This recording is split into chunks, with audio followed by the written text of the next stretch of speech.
നമസ്കാരം. മീഡിയ കമ്പാനിയുടെ വളരെ പ്രധാനപ്പെട്ട ഡെയിലി അപ്ഡേറ്റിലേക്ക് സ്വാഗതം. എല്ലാവരും ശ്രദ്ധിച്ചിരിക്കേണ്ട പ്രധാനപ്പെട്ട കുറച്ച് ഇൻഫർമേഷൻ വീഡിയോ വഴി ഷെയർ ചെയ്യുന്നു. ഓഗസ്റ്റ് മാസത്തെ ക്ഷേമ പെൻഷന്റെ രണ്ടാം ഘട്ട വിതരണം, അതായത് നമ്മളുടെ സംസ്ഥാനത്ത് കൈകളിലേക്ക് ആനുകൂല്യം 2000 രൂപ ലഭിക്കാനുള്ള പല മേഖലകളിലും ഇതുവരെ ആനുകൂല്യം എത്തിച്ചേർന്നിട്ടില്ല. അതോടൊപ്പം തന്നെ ചില ഗുണഭോക്താക്കൾക്ക് ബാങ്ക് അക്കൗണ്ടിലേക്കും ധനസഹായം ക്രെഡിറ്റ് ആകുന്നതിൽ തടസ്സം നേരിട്ടിട്ടുണ്ട്. ഇനി ഇതോടൊപ്പം തന്നെ കേന്ദ്ര സർക്കാരിൻ്റെ പെൻഷനായിട്ടുള്ള 200 രൂപ മുതൽ 500 രൂപ വരെ വാങ്ങുന്നവർക്ക് അതുകൂടി ലഭിക്കാനുണ്ട്.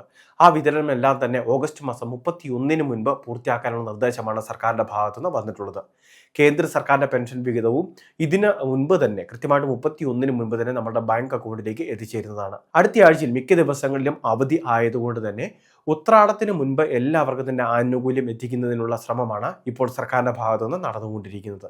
ഇനി ഇത് മാത്രമല്ല, നിലവിൽ ഈ പെൻഷൻ ആനുകൂല്യങ്ങൾ വാങ്ങുന്നതിൽ 24 ലക്ഷത്തോളം ആളുകൾക്ക് നിലവിൽ വീടുകളിൽ ആനുകൂല്യം ലഭിക്കുന്നുണ്ട്. ക്ഷേമനിധി ബോർഡ് പെൻഷൻ ലഭിക്കുന്നുണ്ട്. അതോടൊപ്പം തന്നെ സാമൂഹിക സുരക്ഷാ പെൻഷനത്തിലും ആനുകൂല്യങ്ങളൊക്കെ ലഭിക്കുന്നുണ്ട്. അപ്പോൾ ഇത്തരത്തിൽ ആനുകൂല്യം വാങ്ങുന്നവർക്ക് ഓണക്കാലത്ത് തടസ്സമുണ്ടായിരുന്നില്ല. എന്നാൽ തുടർന്നുള്ള മാസങ്ങളിൽ പുതിയ സർക്കാരിൻ്റെ നിയമം പ്രാബല്യത്തിൽ വരും. Bank account ഏൽപ്പിക്കേണ്ടതായിട്ടുണ്ടാകും.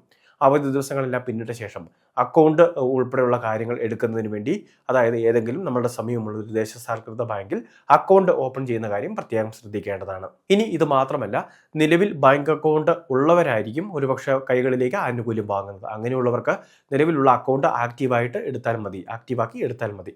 UPI എനേബിൾ ചെയ്യുന്ന കാര്യം, ATM റിക്വസ്റ്റ് ചെയ്യുന്ന കാര്യം ഉൾപ്പെടെയുള്ള കാര്യങ്ങളും പ്രത്യേകമായിട്ട് ശ്രദ്ധിക്കേണ്ടതാണ്.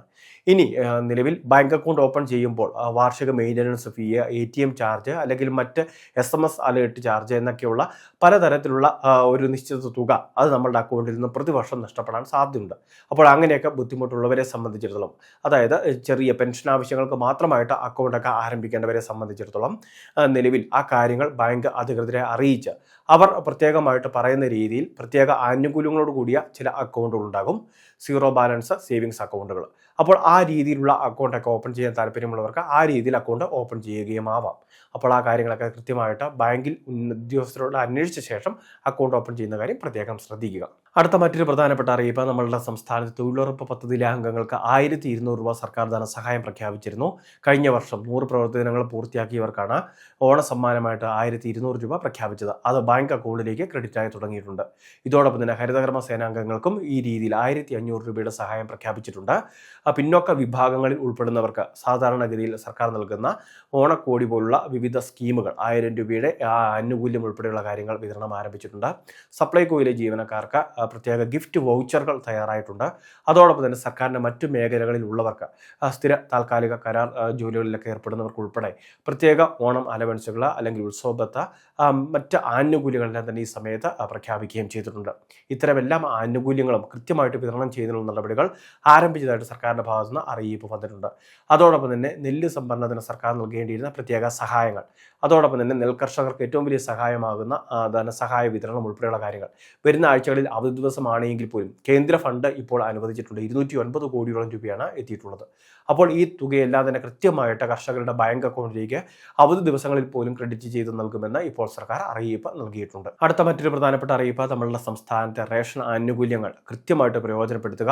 നിലവിൽ റേഷൻ കാർഡുകൾക്ക് ലഭിക്കുന്ന അരിക്ക് പുറമേ തന്നെ സ്പെഷ്യൽ അരി വിഹിതമായിട്ട് 10 കിലോയോളം കിലോയ്ക്ക് 26 രൂപ നിരക്കിൽ വാങ്ങുന്നതിന് വേണ്ടി സാധിക്കുന്നതാണ്. സൗജന്യ കിറ്റ് റേഷൻ കാർഡുകൾക്ക് അത് 25-ാം തീയതിക്ക് മുൻപ് വാങ്ങണം. ഇനി അതോടൊപ്പം തന്നെ നമ്മളുടെ സംസ്ഥാനത്തെ സപ്ലൈകോ ഔട്ട്ലെറ്റുകൾ വഴി, മാവേലി സ്റ്റോറുകൾ വഴിയൊക്കെ 13 പരം സബ്സിഡി ഉൽപ്പന്നങ്ങൾ സെപ്റ്റംബറിലെ ആവശ്യമാണെങ്കിൽ അതുകൂടി അഡ്വാൻസ് ആയിട്ട് വാങ്ങാനുള്ള അവസരം. ഇനി ഇതുകൂടാതെ തന്നെ സ്പെഷ്യൽ കിറ്റുകൾ, ഉത്രാടം തിരുവോണം കിറ്റുകൾ, അത് നമുക്ക് 1500-2000 രൂപ മുടക്കി കഴിഞ്ഞാൽ ഉത്രാടം തിരുവോണം കിറ്റുകൾ വാങ്ങാം. ഓരോ കിറ്റിലും 150 രൂപ മുതൽ 500 രൂപ വരെ അധിക വിലയുള്ള ഉൽപ്പന്നങ്ങൾ ചേർക്കുകയും ചെയ്തിട്ടുണ്ട്. അപ്പോൾ ഇത്തരത്തിലുള്ള ആനുകൂല്യങ്ങളെല്ലാം വാങ്ങുന്ന കാര്യം പ്രത്യേകം ശ്രദ്ധിക്കുക. വളരെ പ്രധാനപ്പെട്ട കുറച്ച് ഇൻഫർമേഷനാണ് ഷെയർ ചെയ്തത്. ഇതുപോലുള്ള അറിയിപ്പുകൾക്ക് ചാനൽ സബ്സ്ക്രൈബ് ചെയ്യുക, ഫോളോ ചെയ്യുക.